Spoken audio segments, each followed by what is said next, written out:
오후 낮 예배 끝나면 오늘 오후 예배가 많지 않습니다. 왜냐하면 1교구에서 4교구까지 전체 순장님들이 오늘 MT를 가기 때문에 왜 예배를 안 드리고 MT를 가느냐?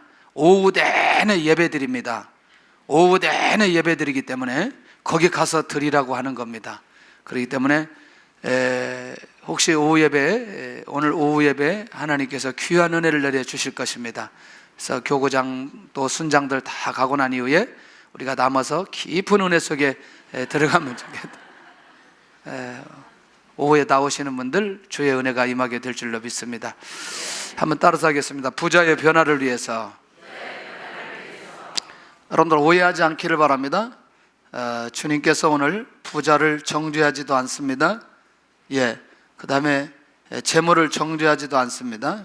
너무나 또 내가 돈 좀 있는데 오늘 또 괜히 나왔다 싶어서 마음에 부담을 느끼는 분들이 없기를 바랍니다. 자유로운 가운데 말씀을 받고 오늘 주시는 내용 가운데 하나님의 놀라운 비밀이 있다는 것 꼭 기억하시기를 바랍니다. 한국 기업 중에 하나가 지금 심한 조사를 받고 있습니다. 아주 많은 조사를 받고 있어요. 이 정권 들어와서 어떤 분이 아주 자세하게 그것을 해놨던데 CJ그룹이 한번 1차 심하게 조사받고 굉장히 이런저런 거 정리 다 하고 난 이후에 이번에 그때 투입된 검사들 3배를 투입시켰습니다. 굉장히 대단하죠. 아주 마음 먹고 이번에 계획하고 지금 조사하고 있는데 또 변호인단도 또 대단하더라고요. 수임료만 한 100억 정도 되는데 지금 아주 대단한 그 로펌들은 다 한 서너 개 들어가 있습니다. 조금 보면서 이게 이제 어디까지 우리가 진실인지 아닌지 좀 더 좀 지켜봐야 되겠지만 오너를 위해서 돈을 좀 숨겨야 되는. 근데 이제 저는 그냥 그런 줄 알았더니 제가 좀 이렇게 저렇게 좀 찾아보니까 외국에 그 유령 회사가 한 서너 개 정도 이렇게 세워놓고 조사하기 열흘 전부터 한 회사를 중단시키고 거기에 넣어놨던 돈이 상당한 금액이 그 안에 들어있고 그래서 저는 이제 이런 생각을 해보는 거죠. 그분이 연세가 95세 되던데 95세 되는 그 어르신이 돈이 그렇게 많이 필요할까? 그런 생각이 들었어요. 곧 가야 될 텐데 95세 몸도 좀 초췌하고 그러시던데 저는 어떤 기업이나 또 사람 얘기를 하려고 하는 건 아닙니다. 오해하지 않기를 바랍니다. 그 기업에 직장생활 하시는 분들 자유함을 갖기를 바라고요. 제가 계속해서 질문을 던졌습니다. 그분이 개인적으로든지 아니면 회사로든지 오늘 내가 돈을 쓰고 싶다고 할 때에 쓸 수 있는 돈이 없어서 못 쓸까?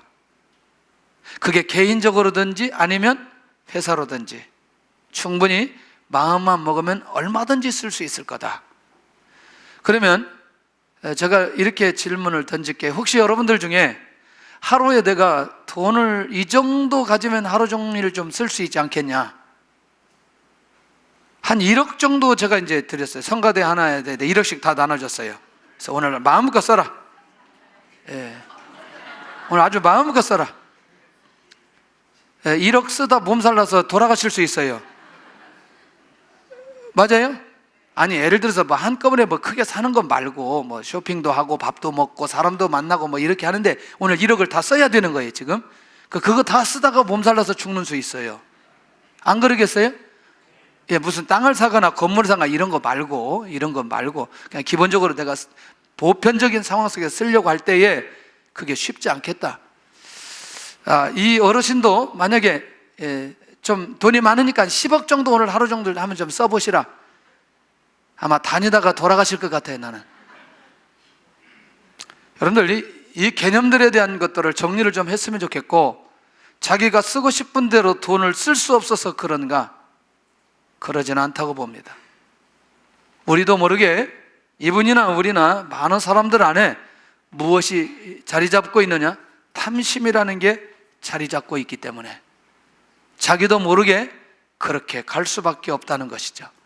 그런데 오늘 이와 같은 사람이 오늘 성경에 기록되어 있다는 게 굉장히 충격적이고 우리에게 굉장히 놀라운 눈을 열게 해주고 있다는 것입니다. 이 한 사람은, 이 부자는 어떤 사람이냐?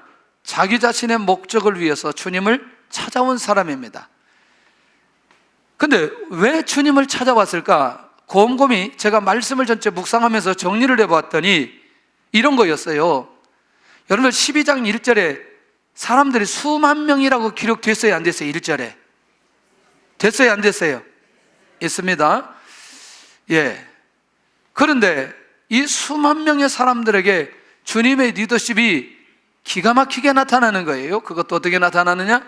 바리새인들의 외식을 주의하라고 하면서, 그리고 그 당시에 대단한 위력을, 또 대단한 힘, 이 권력을 가진 이 바리새인들, 서기관들, 그들의 문제의 핵심을 정확하게 보시고 지적하시는 주님의 리더십을 보니까 대단한 거죠.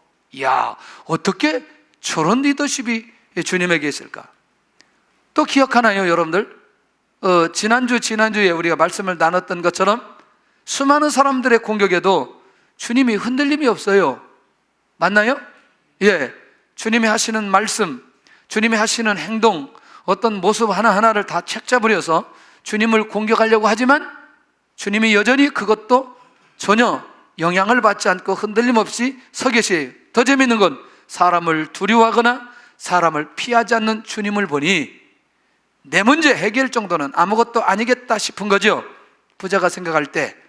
그 다음에 세 번째는 아까 말씀드린 대로 종교 지도자의 문제를 정확하게 지적하고 그걸로 끝나는 게 아니라 아주 정확하게 그들 안에 있는 것을 정리하는데, 겉은 깨끗하나 속은 탐욕과 악독이 가득함을 지적하셨던 그 11장의 이 사건들을 생각해 보면서 내가 이 주님 앞에 나가면 내가 가지고 있는 이 문제만큼은 해결될 수 있지 않겠냐라고 하는 마음이 그 안에 있습니다.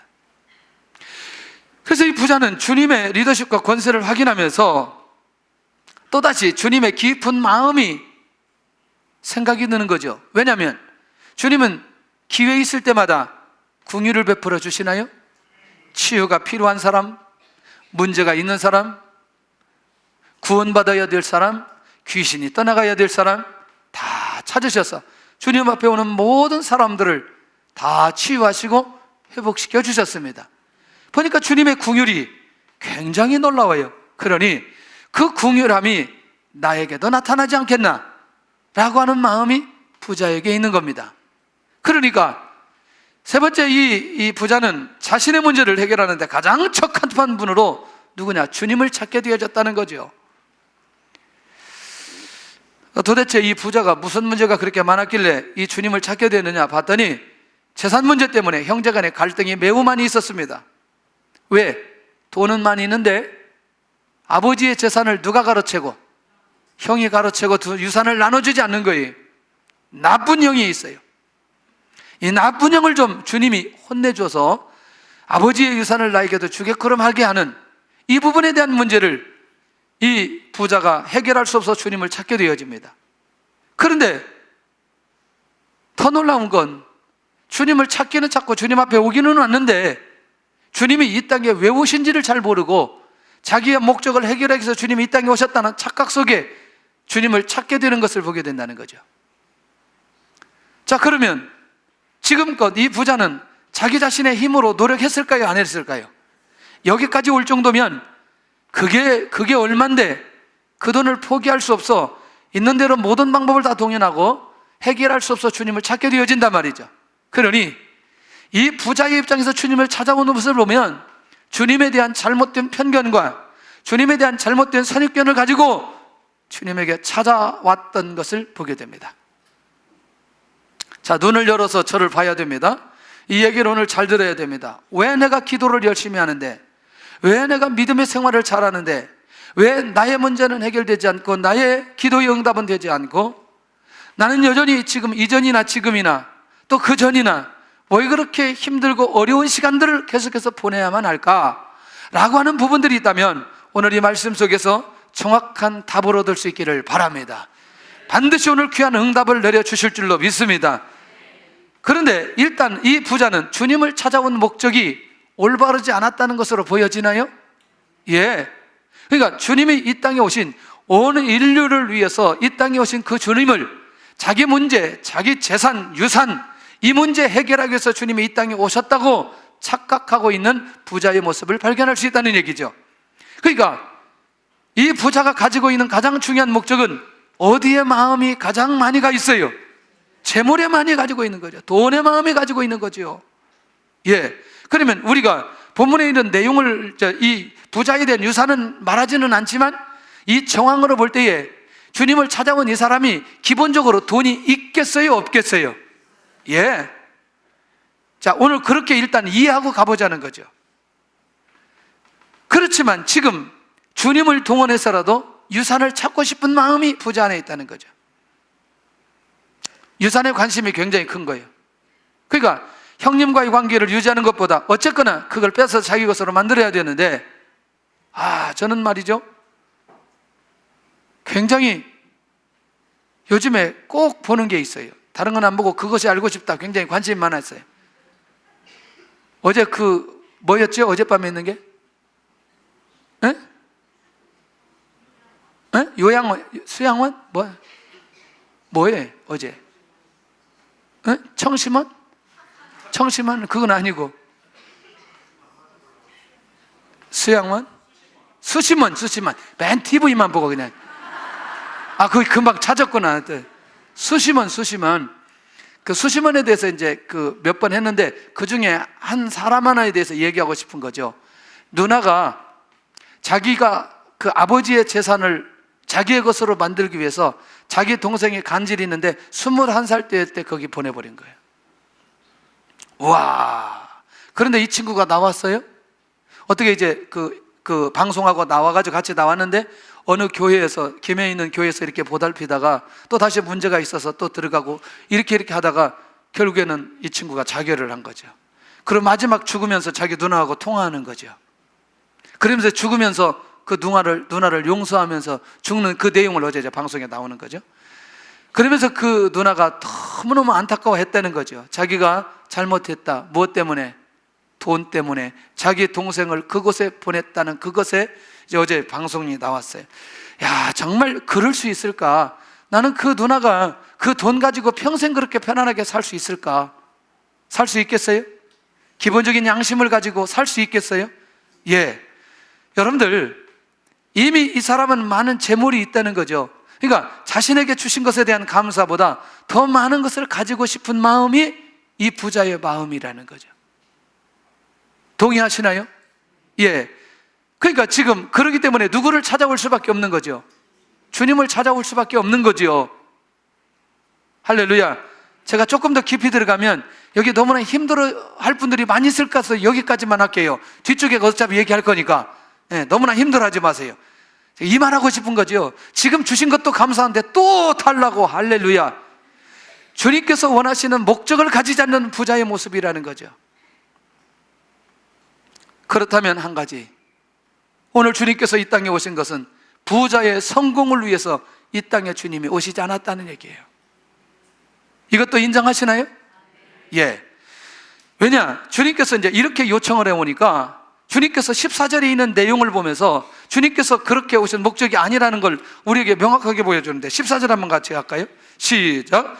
이르시되 이 사람아, 누가 나를 너희의 재판장이나 물건 나누는 자로 세웠느냐 하시고. 그러니까 이 부자가 주님께서 원하는 대로 그렇게 요구에 응하시는 게 아니고 주님이 그런 목적을 가지고 이 땅에 오시지 않았다는 얘기를 명확하게 하고 있다는 거예요. 하나님의 나라를 위해서 이 땅에 와 있고, 우리가 가지고 있는 인류의 죄 문제를 해결하기 위해서 이 땅에 오셨고, 사람이 가지고 있는 지옥 갈 사람을 천국 가도록 신분을 바뀌기 위해서 예수님이 이 땅에 오셨다라는 사실을 명확하게 밝혀주고 있다는 것이죠. 할렐루야. 이거 하나하나가 우리 안에 정리되어지는 순간부터 신앙의 가치관이 완전히 달라질 줄 믿습니다.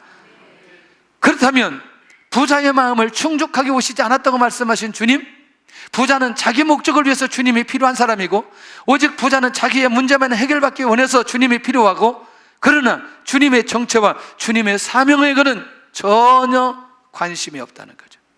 오직 누구의 문제만을 위해서, 내 문제만을 위해서 주님을 찾았던 이 부자의 모습, 주님께서 명확하게 그것을 밝혀주시면서, 그리고 이 부자의 마음을 주님께서 잃기 시작합니다.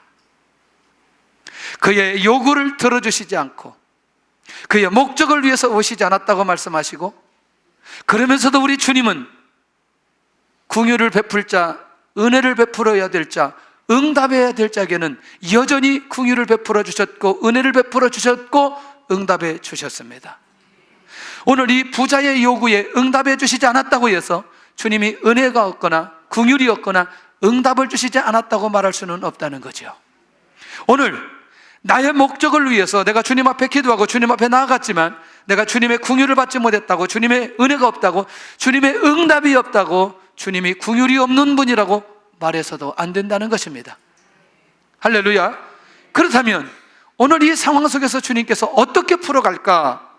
이 부자와의 대화 속에서 주님께서 어떻게 이 상황을 끌고 가시고 인도해 가실까? 세 번째는 부자가 원하는 요구를 들어주시는 주님이 아니고 부자의 생각과 부자의 마음을 변화시켜 주시는 주님을 오늘 우리가 만나야 된다는 것입니다. 할렐루야. 그러니 오늘 우리가 이렇게 정리하면 어떨까요? 자, 이렇게 저런 마음을 가지고 내가 주님 앞에, 하나님 앞에 나가서 끊임없이 믿음 가지고 나아가는데 한참 기도하다 보니까 우리의 생각이 달라졌나요? 우리의 계획이 바뀌어졌나요? 그 사실을 오늘 이 본문 속에서 명확하게 발견할 필요가 있다는 것이죠. 가만히 살펴보는 거죠. 이 부자가 형님에게 주었던, 아버지를 통해 내려왔던 그 유산을 원하는 그 궁극적인 목적, 그걸 가지고 주님을 찾았던 결정적 이유는 부자 안에 무엇이 있다? 탐심이 있는 것을 알려주고 있습니다. 자, 그러면 우리 그 본문의 내용을 확인하고 가야 됩니다. 제 얘기가 아니고 주님께서 말씀해 주셨던 내용입니다. 15절입니다. 시작. 그들에게 이르시되 삼가 모든 탐심을 물리치라. 사람의 생명이 그 소유에 넉넉한 데 있지 아니하리라 하시고. 아멘. 그러니까 결국에는 우리 주님께서는 다른 얘기하지 아니하시고 결국 재판장이 아니라고, 그리고 그것 때문에 오시지 않았다고 하고 여기서 끝나버리고 그 영혼을 정죄하는 게 아니고 부자 안에 무엇이 그를 지배하기에 오늘 여기까지 왔는지를 명확하게 알려주고 있다는 거죠. 그러면서 이제 부자 안에 새로운 변화가 일어나 결국 그 안에 탐심이라는 것을 내려놓고 주님께서 원하시는, 하나님께서 원하시는 삶을 살기를 원하도록 오늘 이 부자의 변화에 주님이 관심을 가지시기 시작했던 것입니다. 잘못된 목적을 가지고 주님 앞에 왔지만 이가 주님을 만나는 순간에 그 내면적 변화가 일어날 수 있는 충분한 얘기를 주님께서 이 부자에게 말씀해 주시고 있는 것 아닌가? 할렐루야. 그러니 이 사람 안에 이렇게까지 요구하는 것, 저 밑바닥에는 결국 탐심이라는 게 그를 지배함으로 결국 더 많은 것들을 얻고자 하는 욕구가 그 안에 있기 때문에 결국 이 사람이 주님을 찾게 되었다라고 하는 것이죠. 대우조선의 임모차장, 이름은 왜 안 밝히는지 모르겠어요. 제가 이 돈을 어디다 썼는지 궁금해가지고 찾아보았어요. 일단 내연녀를 만났더군요. 그리고 내연녀에게 명품 가게를 차려주었더군요. 그리고 그것을 좋은 스포츠카를 타고 그 다음에 부동산 회사도 차려놓고 정확하게 금액 181억 181억 얘기를 하는데 졸고 있는 분이 있어요. 이게 보통 중요한 게 아닌데, 예, 국가에서 공적 자금을 투입하면서 이 회사를 살리려고 하는데 그 회사 안에는 이런 분이 그 안에 직원으로, 차장으로 계셨다. 이 상식선에서 이해되는 부분이 아니죠. 맞나요? 상식선에서 이해되는 부분은 아니죠. 그러면 이 사람 안에 무엇이 가득한 거죠? 탐심이 가득한 거죠. 나는 이것보다 더 충격적인 게 얼마 전에 일어났던 한수원에서 일어났던 이 사건은요, 이게 전부 다 우리의 안전하고 직결되어지는데 이런 일이 일어나는 거에 대해서 나는 그때 정말 내가 검사가 되고 싶은 마음이 얼마나 많이 있었는지 몰라. 내가 말은 안 해서 그렇지. 내가 다 잡아다가 넣고 싶은 마음이 막 이렇게 있었지만 내가 힘이 없어가지고 그냥 조용히 있었어요. 이것도 전부 다 우리 안에 무엇 때문에? 예, 무섭습니다, 여러분들. 정말 무서운 거죠. 그러니 오늘 그렇게 겉으로 드러나는 건 나타난 상황일 뿐이지, 그렇게 나타나 들어가는 그 내면적인 안에는 무언가 더 많이 갖고자 하는 욕심이 그 안에 있기 때문에 가능한 것 아니냐는 거죠. 인정하나요? 예. 재물보다 더 중요한 것을 주님이 알려주십니다. 자, 탐심이 있다는 것 살짝 보여주시고, 살짝 가르쳐 주시고, 재물로는 도저히 해결할 수 없는 영혼, 생명에 관한 비밀을 주님이 알려주십니다. 재물의 가치보다 더 소중한 게 뭐냐? 생명이라고 하는 걸 알려주신다는 거죠. 그러니까 결국 자기가 가지고 있는 재물과 자신의 생명의 의미를 이 부자에게 깨닫게 해주시면서 이 부자의 내면적 변화를 주님께서 이끌어 가시고 있다는 것입니다. 할렐루야. 그러니 그런 면에서 여기까지 이해하면 우리가 이제 그렇게 가볍거니 이렇게 생각할 수 있지만, 주님이 여기서 끝나지 않아요. 왜? 지금 조금 더 깊이 나가야 이 부자의 생각이 달라지고 예수님의 제자들의 생각도 달라지고 우리의 생각도 달라져야 되기 때문에 여기서 그냥 끝나지 않는다는 얘기죠. 생명이 중요한 건 사실이고 그 안에 탐심이 있다는 사실이지만, 이것까지는 설명이 좀 부족하니까 진짜 하나님께 대해서 부유하지 못한 자가 누구냐? 하나님께 대해 부유한 자가 누구냐? 하나님을 얻고 생명을 얻은 자가 누구냐? 하나님도 놓치고 생명도 잃어버린 자가 누구냐라고 하는 사실을 주님이 가르쳐주고 있다는 거죠. 그래서 대표적으로 한 사람의 예를 들어주시는 거죠. 한 부자가 밭에 많은 것들을 심었는데 너무나 수확을 많이 했어요. 그래서 이걸 소출이 풍성할 때 상황을 이렇게 얘기합니다. 너무나 많은 소출 때문에 곡식을 쌓아둘 곳이 없어서 걱정하는 부자. 이야, 할렐루야. 혹시 우리 중에 아니면 내가 아는 사람들 중에 돈이 너무나 많이 들어가지고 이걸 쌓아놓을 곳이 없어가지고 고민했던 사람 본 적 있어요? 들으라도 봤어요? 못 들어봤어요? 저는 들어본 것 같아요. 한약방 하는 분이었어요. 대구에서. 그 얘기하면 시간이 많이 가기 때문에 뭐 여러 가지 비밀들이 있는데, 자, 그런데 곡식을 위해서 곡간을 헐고 더 크게 짓는 부자. 무엇 때문에? 곡식이 너무나 많아요. 그러니까 넣을 장소가 필요해요. 창고가 필요해요. 그런데 이 부자는 곡식 때문에, 소출 때문에 최고의 기쁨을 가지고 있습니다. 그럴만하죠. 여러분들 그 농사 한번 지어보세요. 정말 이건 기쁨을 가질만 하죠. 그런데요, 재물 때문에 이 부자는 또 다른 계획을 해야만 되는 거예요. 근데 19절에 한번 보세요. 이제 드디어 주님께서 말씀하시고자 하는 내용이 어떤 내용인지, 어떤 변화가 일어나야 되는지. 시작. 또 내가 내 영혼에게 이르되, 영혼아, 여러 해 쓸 물건을 많이 쌓아두었으니 평안히 쉬고 먹고 마시고 즐거워하자 하리라 하되. 자, 이제 여러 해 물건을 쌓아두었다고 기뻐합니다. 그 다음에 쌓아둔 재물 때문에 평안히 쉬고 먹고 마시다 얘기합니다. 현재의 기쁨이 모두 다 무엇을 통해서 왔어요? 재물을 통해서 왔다는 얘기입니다. 그리고 감격해하는 겁니다. 그리고 매우 기뻐하는 겁니다. 그런데 그 다음 상황은 이 부자가 잘 모르는 거죠. 자기 인생의 최고의 즐거움이 뭐라고 생각해요? 재물이라고 생각합니다. 자기 인생의 최고의 즐거움이 돈에 있다고 생각하는 거예요. 하나님은 이 부자에게 어리석은 자라고 말하는데, 왜 어리석은 자라고 말하느냐? 부자의 영혼을 하나님께서 오늘 밤에 찾는다면, 우리 언어로 지금 우리 언어로 얘기한다면, 오늘 밤에 이 부자가 어떻게 된다면? 죽는다면, 이 재물이, 이 소출이 무슨 의미가 있겠냐? 누구의 것이 되겠느냐? 자기의 것이 될 수 있다 없다? 그러니 이 재물보다 가장 더 중요한 건 무엇이다? 생명이라는 사실을 주님께서 가르쳐주고 있다는 거죠. 그러니 오늘도 우리는 결국 우리의 목적을 위해서 주님이 이 땅에 오셨다, 우리의 성공을 위해서 주님께서 이 땅에 오셨다, 그거보다 더 중요한 우리의 영혼을 위해서 주님이 이 땅에 오셨다는 사실을 가르쳐주고 있는 거 아니냐는 거죠. 할렐루야.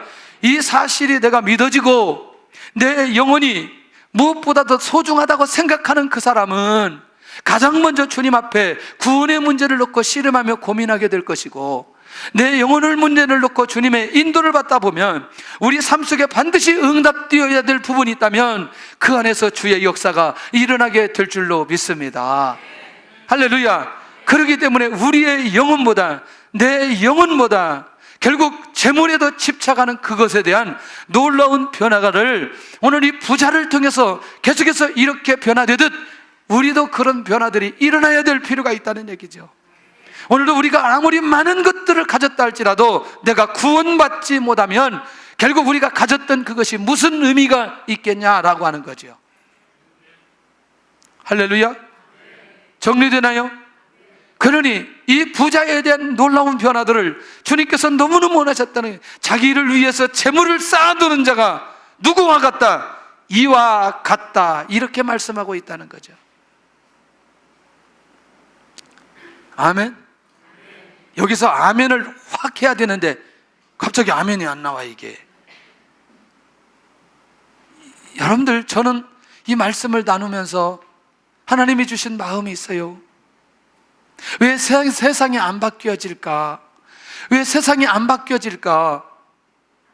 저는 어디에서든지 이렇게 말씀을 나눌 때마다 가장 먼저 예배를 드리자 할 때 예배 드리더라고요. 기도하자라고 할 때 기도하더라고요. 전도하자라고 할 때 전도하더라고요. 선교하더라고요. 그런데 이 재물에 대해서 올바른 시각을 가지고 우리 안에 탐심을 내려놓고 욕심을 내려놓고 하나님의 뜻대로 재물이 가야 된다라고 말할 때 여기에서 이게 약간 벽이 있는 것 같은 느낌을 많이 받게 된다는 거예요. 왜 그런 줄 아세요? 여기 본문에 보세요. 34절. 이유가 있습니다. 이유가. 시작. 너희 보물 있는 곳에는 너희 마음도 있으리라. 무엇 때문에 그래요? 우리의 마음이 전부 다 어디에 집중되어 있어요? 어디에 집중되어 있어요? 자, 우리가 이렇게 다니는 데 있어서 가장 소중한 게 뭐예요? 우리가 다니는 데 있어서 가장 소중한 게 뭐예요? 아니, 너무나 어렵게 대답하지 말고 그냥 우리가 이렇게 평범하게 살아가는 데 있어서 가장 필요한 게 뭐예요? 아니, 그렇게 얘기하지 말고 그 대답이 아니고 우리가 다니는데 가장 필요한 게 뭐예요? 뭘 놓고 다니면 안 돼? 지갑을 놓고 다니면 안 된단 말이에요. 지갑을. 에? 어때요? 옷 갈아입을 때도 항상 뭐예요? 지갑이 어디가 되냐. 이게 굉장히 중요한 거예요. 맞아요? 아무것도 못해. 이거 없습니다. 굉장히 지갑이 중요해요. 왜? 중요하죠? 카드도 있죠. 돈도 있죠. 신분증도 있죠. 그러니까 이게 우리의 마음이 여기에 있어요, 없어요? 있어요.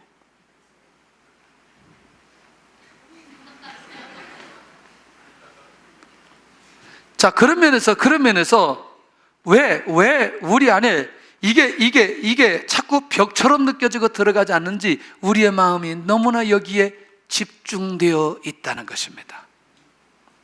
할렐루야. 혹시 우리 성도님들 중에 누구 다른 사람에게 카드 한번 주어본 적 있어요? 마음껏 써봐라.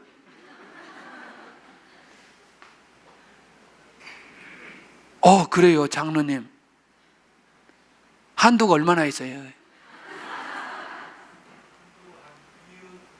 2억.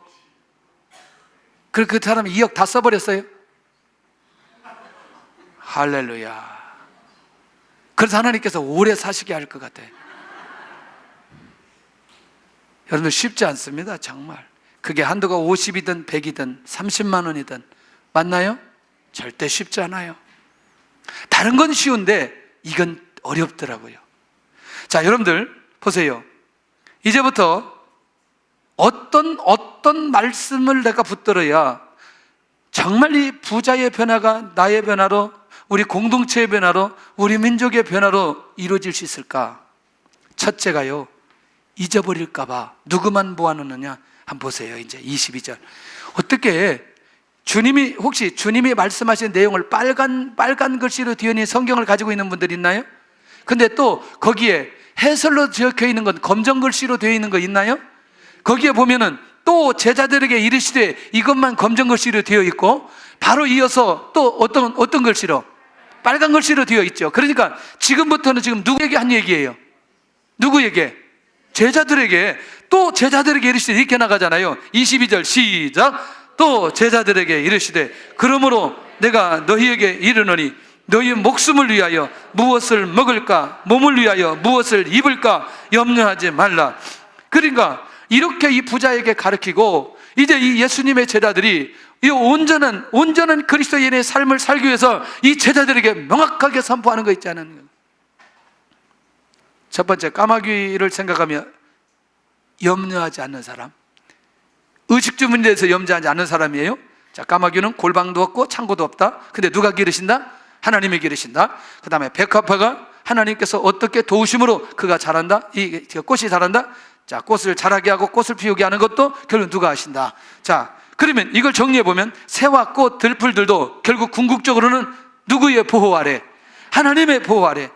그러니까 하나님께서 생명을 이 땅에 보내셨다는 건 새와 들풀들과 비교될 수 없는 게 생명인데, 하나님은 철저히 사람을 이 땅에 보내주시면 무슨 문제를 해결하느냐? 의식주 문제 해결해 주신다. 그러니 뭐 하지 말아라? 염려하지 말아라. 염려하지 말아라. 염려하지 말아라. 자, 변화가 우리 안에 이 부분에 대해서 변화가 일어나야만이 진짜 놀라운 비밀들을 더 확인할 수 있고 더 받을 수 있는데, 그러면 의식주를 놓고 구하지 않는 사람은, 그러면 의식주를 놓고 구하는 사람은 우리 주님이 뭐라고 말하냐면 세상에 있는 사람들이 의식주를 놓고 구하는 사람이다. 그러면서 결국에는 아까 의식주 때문에 염려하지 않는 사람은 구하지 않는 사람이고, 그것을 구하는 사람은 세상 사람들이 구하는 사람이고, 의식주 문제를 누가 해결해 놨기 때문에? 하나님께서 해결해 놨기 때문에, 결국 이 말은 뭐냐면 주님과 그 사람과의 관계 속에 삶의 가치가 분명하게 해결된 사람이에요. 이루어진 사람이다. 맞나요? 예. 자, 그러면 여러분들 결국 이 가장 기본적인 부분에 하나님 앞에 감사하고 하나님을 의지하고 하나님의 인도받아가는 사람은 아까 얘기한 대로 하나님께서 어떤 형태로 이것을 더해 주시는지에 대한 이 통로를 분명하게 알고 있다는 것이죠. 세 번째, 그렇다면 무엇을 놓고 기도하라고 하느냐? 이것을 기도의 제목으로 주님이 끌고 가십니다. 자, 아까 주님에게 찾아와서 우리 형에게 말하고 우리 형에게 아버지의 유산을 나눠달라 이렇게 찾았던 그 사람과 그의 나라와 그의 의를 구하는 사람과 어떤 차이점이 있는지, 하나님의 나라와 하나님의 영광을 위해서 주님을 찾는 사람과 자기 목적과 자기 성공을 위해서 주님을 찾는 사람과 확연하게 구분되어지는 것들을 주님께서 여기에서 보여주고 있다는 얘기죠. 자, 결국 부자의 변화는 어디까지 가야 되느냐? 그의 나라와 그의 의를 구하는 부분까지 가줘야 진정한 변화가 일어난 사람이라고 말할 수 있다는 거죠. 31절 가서 보겠습니다. 31절 시작. 다만 너희는 그의 나라를 구하라. 그리하면 이런 것들을 너희에게 더하시리라. 이런 것들을 너희에게 더하시리라. 재물을 주시지 않는다고 말씀하지 않습니다. 재물을 가진 걸 죄라고 말씀하지 않습니다.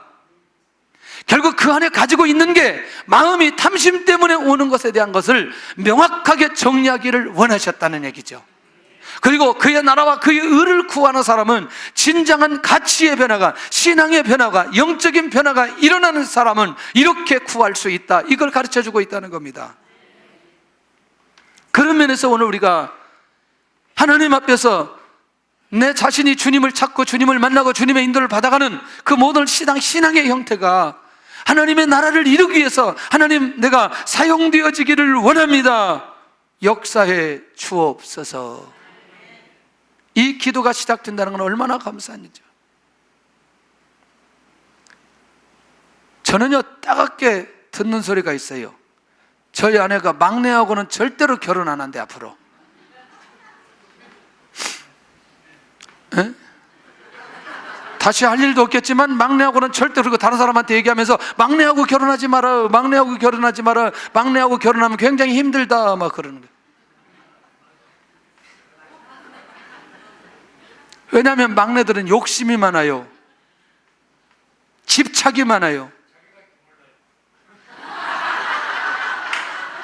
아니, 그걸 대놓고 얘기하시면 어떡해. 막내는 자기밖에 모른다고 얘기하신 거예요 지금. 그걸 대놓고 아주 그냥 저한테. 자기가 살아보니까 막내하고 살 게 아니야 이게.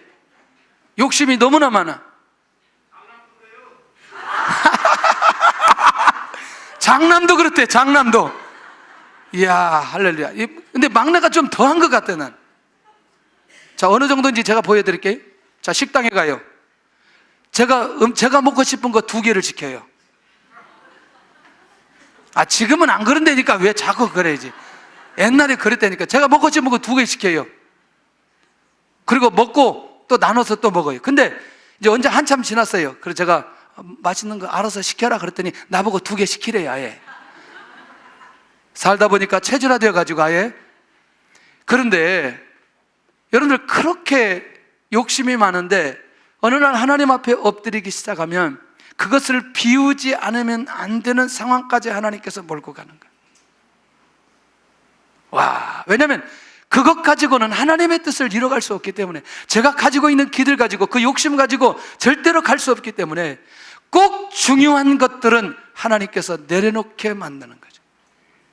와, 정말 하나님 정말 무서워요. 절대 자랑하려고 하는 건 아니고요.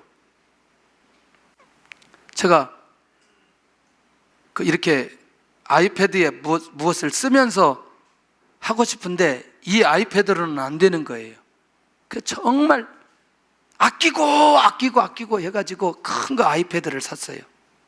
그걸 사가지고 누가 볼까봐 서랍에다 넣어놨어요.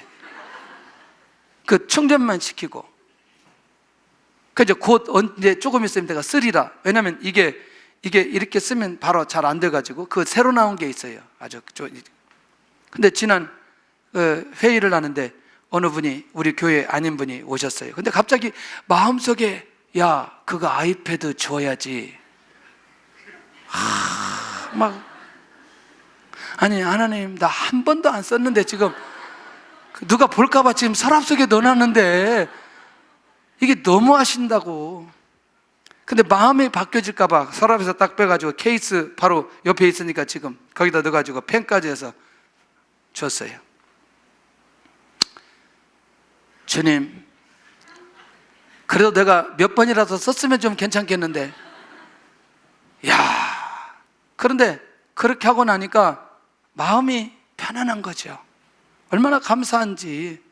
왜냐하면 저보다 훨씬 더 그분이 더 필요했고 또 앞으로 그것을 통해서 그분이 많은 것을 할 거라고 생각하니까 정말 감사한 거예요.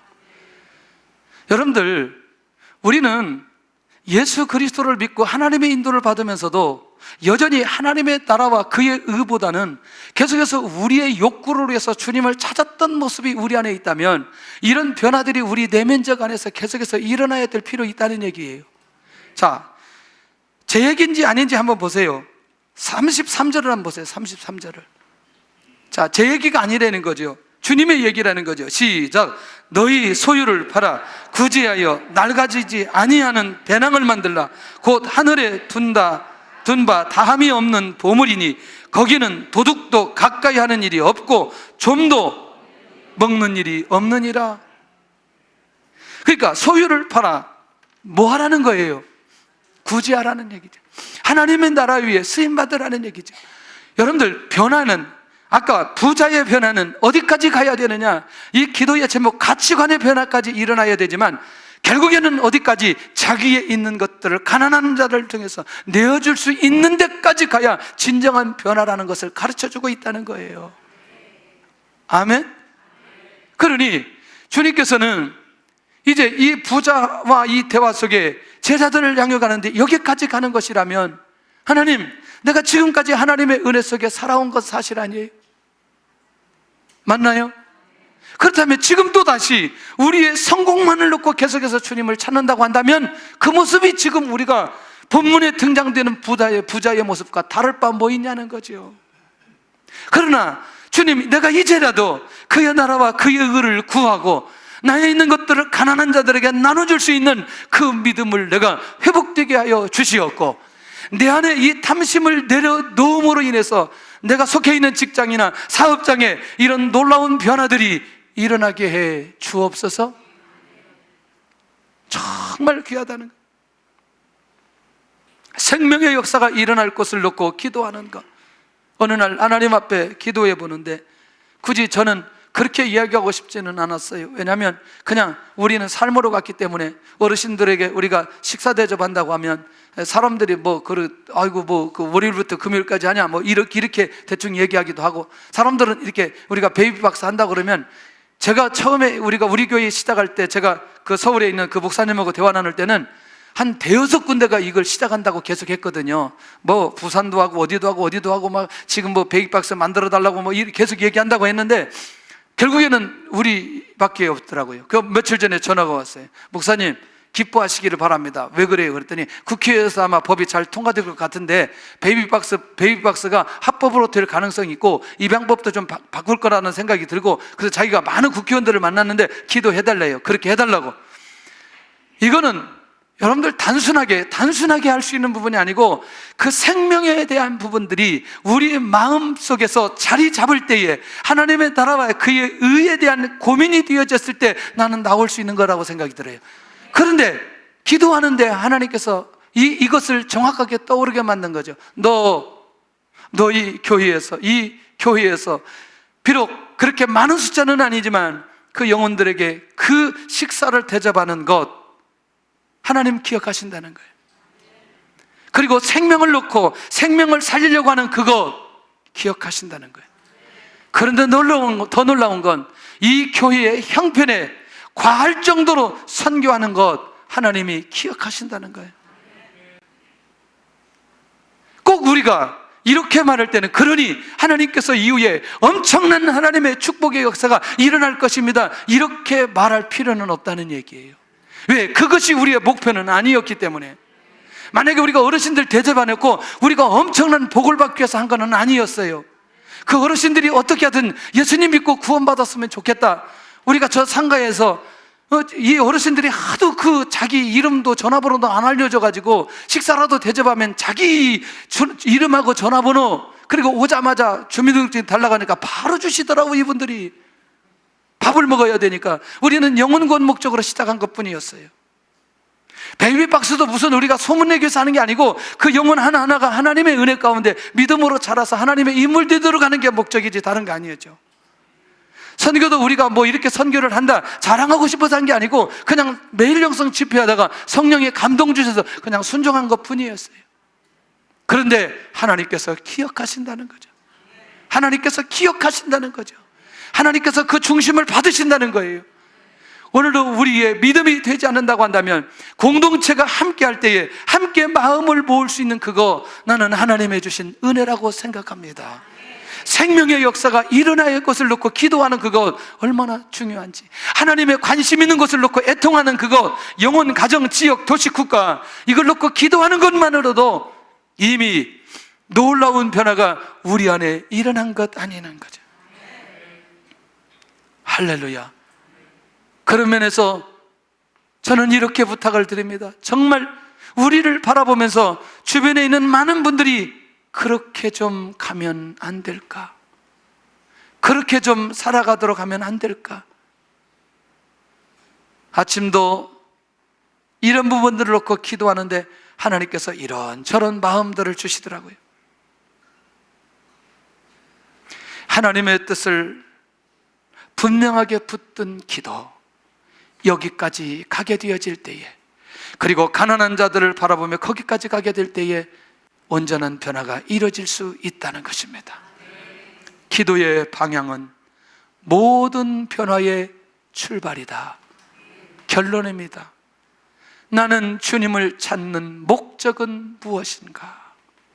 나는 왜 주님을 찾을까? 내가 왜 주님을 찾을까? 주님을 찾는 이유가 무엇일까? 오늘 우리 한번 냉정하게 우리 자신이 주님 앞에 자신을 돌아보면서 주님을 독대했으면 좋겠습니다. 나는 왜 주님을 찾을까? 왜 주님을 찾을까? 왜 주님을 찾을까? 무엇 때문에 찾을까? 두 번째, 주님은 나의 성공을 위해서만 오셨는가? 주님은 나의 성공을 위해서만 오셨는가?